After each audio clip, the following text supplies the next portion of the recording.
Good morning, this is Jack from TheArtChart.net, and this is the pre-market recording for Wednesday, the 26th of September. Our disclaimer, we do this for educational purposes only. We're here to share our technical analysis with you. We hope you can take some of what we're doing and learn from it, transfer it to your own charts. We're not here to issue trading signals. Right, let's have a look at ES. Now, ES came and retested the low yesterday. We've got a nice looking potential double bottom set up. I'm not sure it's going to break up right now. I think it might need a little more action to the downside. I'll explain why that is. But here, nice setup, could potentially play out on a breaking conversion of 29.36, then we'd be back at the previous high pretty quickly, I suspect. NQ. One thing to mention, we were, the first 2 days of the week were leaning strongly bearish. The rest of the days this week are leaning strongly bullish, apart from possible exception Friday, because Friday is obviously the last day of the month as well as the 28th of September. So going to be watching that one with interest, but the other two are strongly bullish, and so that is today and tomorrow. Today is a possible trend day, and of course it is FOMC day. Now, NQ still in an overall channel here. I've got a rising wedge which is starting to break down. This is leading me towards a morning low of some kind. I'm not expecting to see a lower low. In fact, we may well not get below the monthly pivot and weekly pivot double support. The monthly pivot held like a champ yesterday. But I'm leaning towards at least some downside to start off with. Why am I leaning towards that on SPX? Well, here we didn't quite retest the low.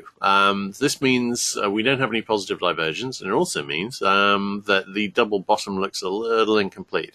So I think we might need to come down and do a full test of that. We do have two possible support levels below that. Now, the first is the open gap, which I think is from about 29.0665, and the second one is rising support, the one that is unfinished business below, and that's currently in the 2900 area. The daily middle band is also in the 2900 area. It's just possible we could go and test both. And I wouldn't be expecting to see any lower than that, but I'm wondering about that possible retest. And then if we saw that, then ideally we would see that and then see a strong rally, recover all of the losses, and go considerably higher before the end of the day.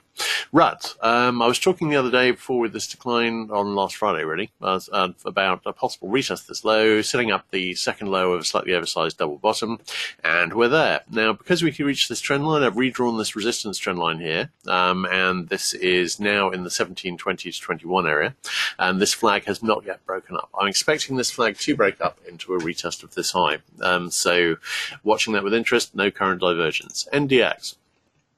NDX, nice breakup. This is still looking a bit worryingly like a bear flag, but it's a bit oversized for it. I don't think it is a bear flag. And the next obvious target within it would be the bear flag resistance, stroke channel resistance, currently in the 76.20 area. Obvious short-term support is at the 50-hour moving average at 75.22. Watching that with great interest. Okay, let's have a look at CL. I've still got this obvious trend line above. That could still be hit, but it may have turned already. I'm watching this support here, which is in the 71.4 area. This is short-term trend line support. A break below that, and the high is probably in. Weekly pivot below that, main support 69 area, and I'm liking the downside quite a lot here. And also liking the downside quite a lot on NG. This is now broken. It was sort of trending up under this wedge resistance yesterday. The wedge is now breaking down. Might need another retest of the high. We've got a perfectly good looking double top here already. It does not need to retest it. We could head straight down from here. Watching this with great interest. Stan's expecting a big move lower, which heads to at least the 2.8 area. So watching this with very great interest. Monthly support obviously at 2.915, and I'll be watching that for support, and that is double support with a weekly pivot this week. Okay, GC. GC has gone down slightly from here, and I'll explain why that wasn't unexpected when I get to the SI chart. But we're at 11.99. We've been a little lower than that. I am wondering about a retest of the low at 11.95.5. Actually, I did see.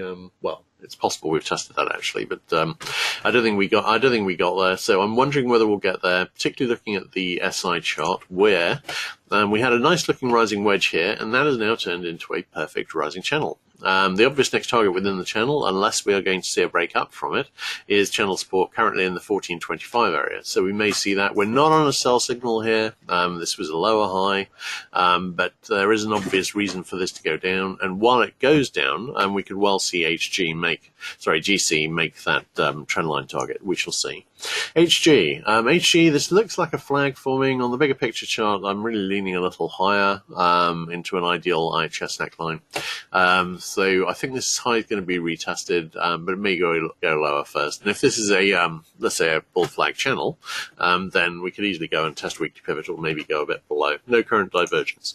ZB. ZB, the low may be in here, but I think we'll probably come back and retest the low again. We haven't quite reached target on the TNX chart. We made it up to, hang on, I'll show you the TNX chart quickly. The target was obviously a retest this high at 31.15. We've made it to 31.10. That's very, very close. We are on a 60-minute sell signal. That is getting stronger, and it looks as though we might have turned in the short term, but we could well just be doing a pullback, retest the high, go a bit higher, and then fail. Stan, I think, is leaning towards a lower low. We shall see. But in the interim, we do have a potential double bottom here. I've got trendline resistance in the 140.17 area, and on a sustained breakover, well, a breaking conversion of the weekly pivot at 140.22, I would have a target which would be in about the 141.22-28 area. We'll see how that goes. DX.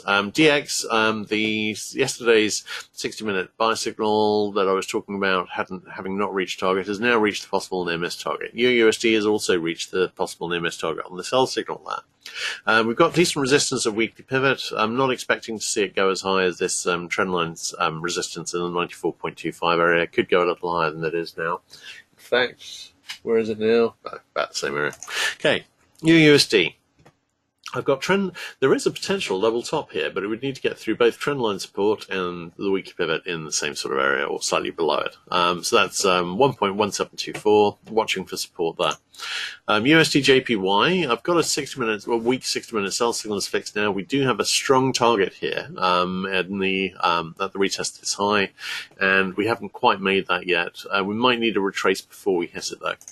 USD CAD, I'm thinking this is impulse flag, sort of A, B, C. I'm expecting to see another leg up in all probability. No current divergence. After that leg up, chances are we're going to continue down. Australian dollar, this looks as though this is heading towards trendline support, which is currently in the 72.35 area. No current divergence. And on KC, we've got this under the weekly pivot. As long as that lasts, I'm leaning towards seeing a retest of the low at 95, and we could see a test of this lower trend line in the 92 area. Watching that with great interest. No strong lean, except that weekly pivot is suggesting that low retest. If we get over it, then it could go straight away. If it doesn't, then chances are it won't.